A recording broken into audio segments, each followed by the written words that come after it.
Hello. Hello, everyone. Today, we're going to be hearing about a success story, a population and evolutionary genetics success story. Our guest today is one of the most distinguished figures in Israeli medical care, Professor Karl Skorecki. Karl is a professor emeritus from two universities, both Bar Ilan and at Technion. Among his roles at the Technion, he was the director of the Molecular Medicine Research Laboratory, and at Bar Ilan, he was the dean of the Israeli Medical School. Karl, we're delighted to have you with us here today. Thank you very much for inviting me. It's a pleasure and privilege to be able to be with you and all the listeners. Thank you. So please tell us about the success story and your involvement in it. Well, it's been a privilege for me to be involved in a research endeavor that has very important clinical manifestations and implications over the past approximately 20 years. The success story comes from the convergence of several interests. One, I'm a nephrologist. I'm interested in kidney disease. I'm also very interested in health disparities. When we see differences in health outcomes in different populations or different regions of the world, then to me that's a challenge. It's a challenge that we should address. And another is an interest in genetics, especially population genetics. I was involved in the story. I actually found the genetic markers for the Priestley status. So that taught me some population genetics.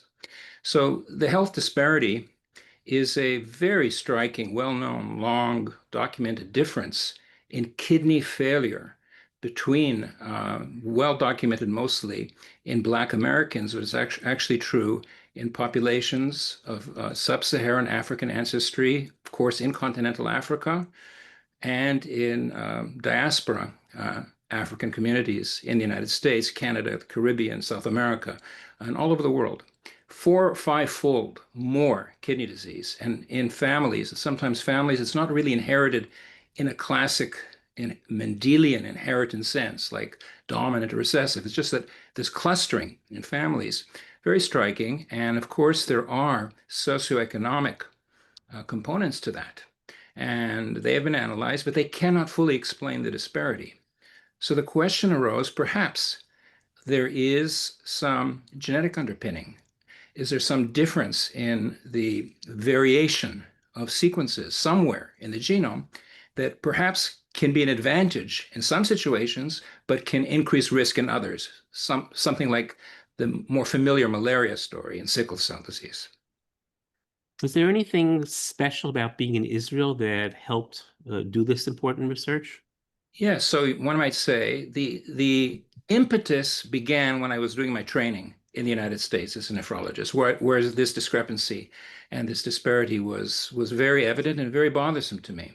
But then I learned genetics, and what was interesting and pointed out actually by my students and residents who kept saying, well, Dr. Skorecki, you keep telling us about the disparity, but we don't see it in the Ethiopian population in Israel. Ethiopians, we don't see it. Why are you telling us this? They're also from Africa. So I said, well, I was waving my hands and saying, trying to kind of not give a specific answer until they just wouldn't leave me alone. Sometimes you really have to listen to your Students can be like that sometimes. They really push and, us.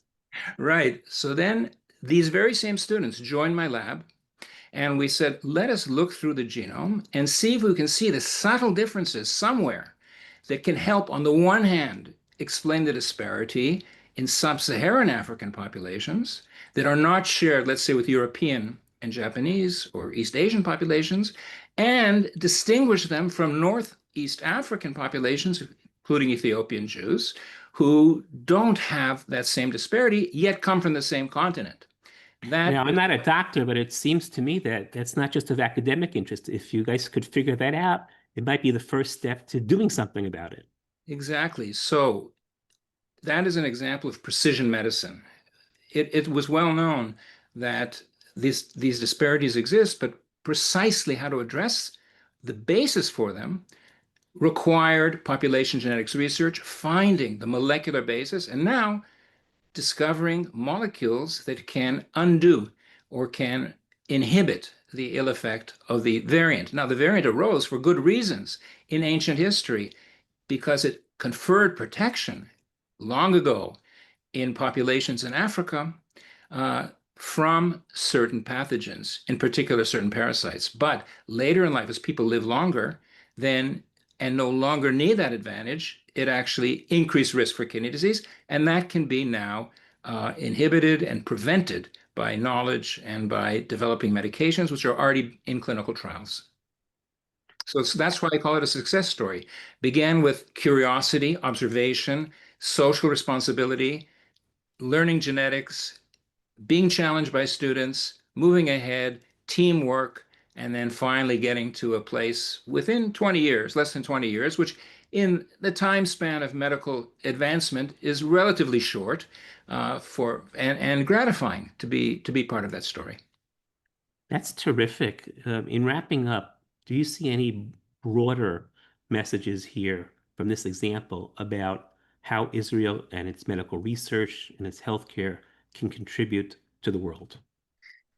Definitely, this is one example of a health disparity. Israel, there are examples of health disparities even within Israel. This is a global health disparity. Within Israel, there are microcosms of health disparities. I spent a few years, as you kindly mentioned, in a decanal position, dean position in the Galilee of Israel.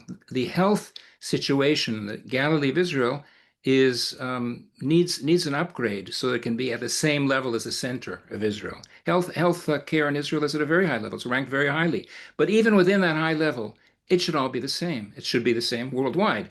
And we have been very interested, for example, in why there are differences in diabetes and its complications in the Galilee compared to other parts of Israel. So the same kinds of tools, the same kinds of thinking, the same drive to, it was Martin Luther King Jr. who in 1966 famously declared the most distressing disparities are health disparities among populations. That was a challenge. And many years later, I had the privilege of giving a lecture in Chicago where he made that statement, where we first reported this gene. And it was very gratifying. So I think learning from disparities, learning from diversity is a big part of medicine and something that we can do well in Israel, and we should do well in Israel with messages for the world. That's great. What I take away from your talk is I hear Israel learning from what happens in other countries, the research there, and other countries benefiting from the research in Israel. Thank you so much. Thank you for the opportunity.